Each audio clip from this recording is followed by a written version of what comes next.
Good day to all of you. My name is Christopher Ng Wai Chung. I'm the Early Retirement Masterclass Trainer under Dr. Wealth. And today I'll be talking about living a dividends-filled lifestyle.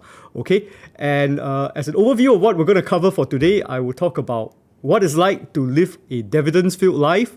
I will first begin by discussing the motivation behind living a life that is based on dividends. And then I will share with everybody what the usual environmental setup is to receive dividends in your bank account.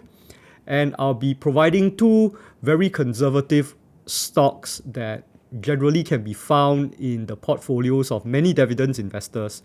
And finally, I'll teach you guys how to calculate how much you need, all right, in order to support your lifestyle.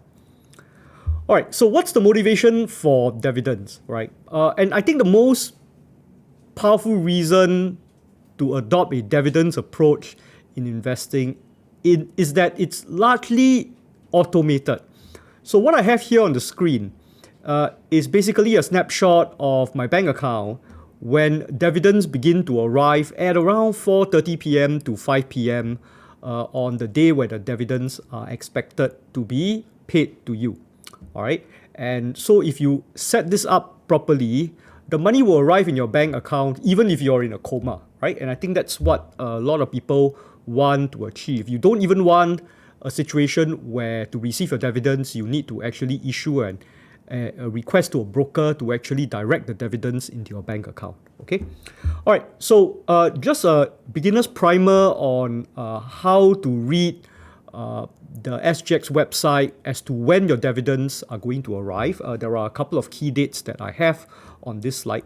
The first is the X date, all right? The X date of the dividend is the date by which if you were to buy your stock on that day, you will no longer be allowed or entitled to the dividends, all right? So in this example that I have over here, right, you will see that the X date is the 2nd of November 2021, which means that if you were to buy the stock on the 1st of November, you will be entitled to the dividend.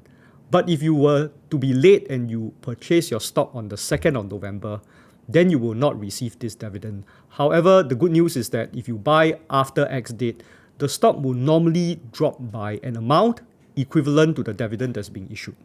All right.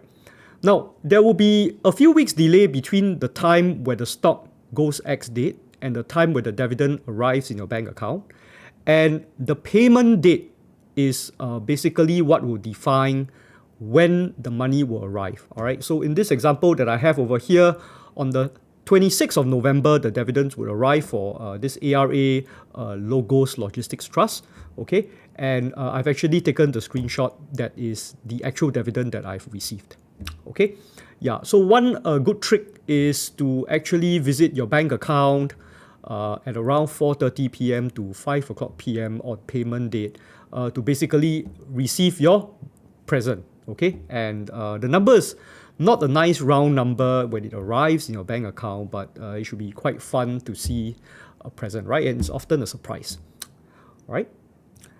All right, so what's the right kind of setup you want to be able to receive your dividend stocks? So the first thing that you want to do is that you need a brokerage account, all right? And this brokerage account has to be a traditional brokerage account like DBS Vickers, UOB Kay Hian, Philips Securities, all right? Now, by opening this traditional brokerage account, you are able to buy or sell stocks direct from your central depository account, all right? So the CDP is the next account that you will need. Now, very often, if you were to set up a traditional brokerage account, the broker will assist you in setting up your CDP account at the same time, all right? And the CDP account is particularly important because it is like a bank account, except that it doesn't store money, it stores the stocks that belong to you, okay? Yeah, and if you set up the CDP account properly and if it is properly tied to your bank account, dividends will automatically be pushed into your bank account when the payment date arrives.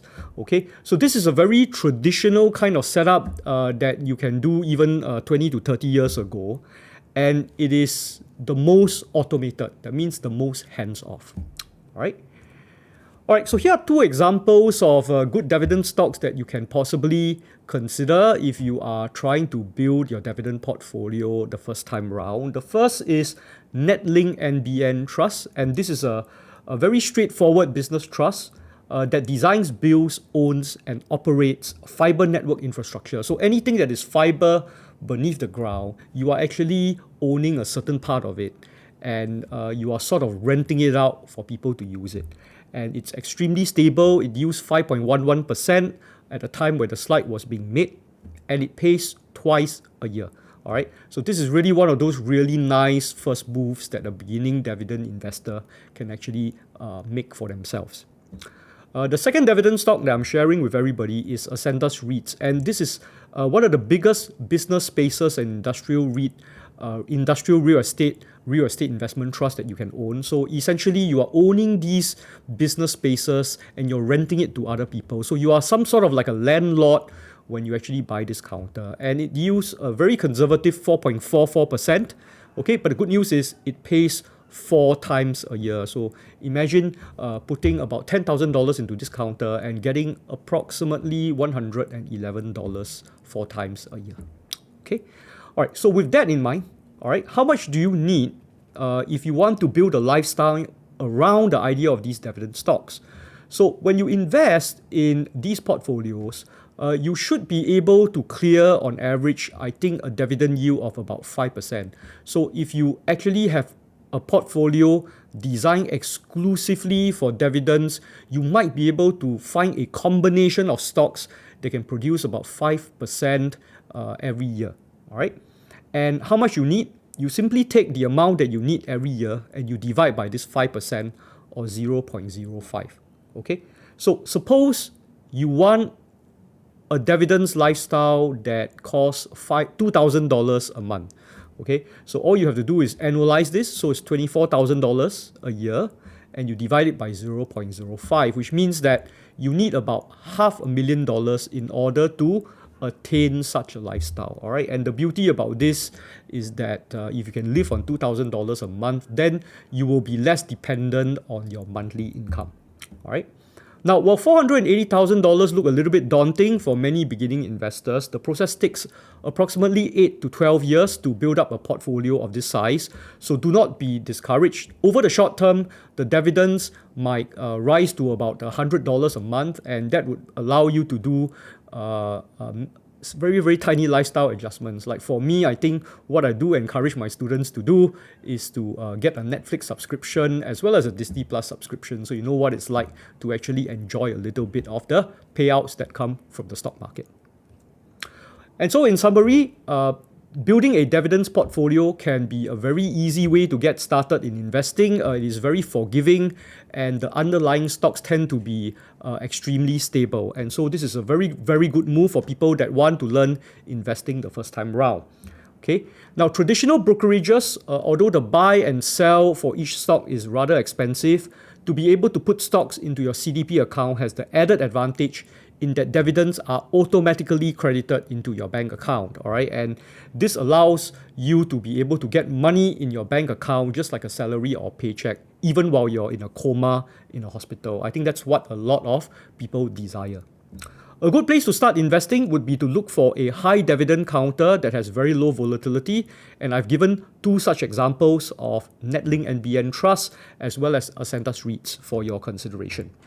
And to learn to build a portfolio with an annual expense of X, simply annualize this by using an annual expense of X and divide that by 0.05, all right? And that should give you a very good ballpark estimate of the kind of portfolio size you need to sustain a particular lifestyle. All right, and finally, you need about $500,000 to cover living expenses that will accord you about $2,000 a month. The process will take a little bit of time, okay, but do not be discouraged, all right, because it can be rewarding even if you have only $10,000 that's invested into such a portfolio. And with that, that's all I have to say about dividends investing and living a dividends-filled life. I hope you have a happy holiday this Christmas. Thank you very much.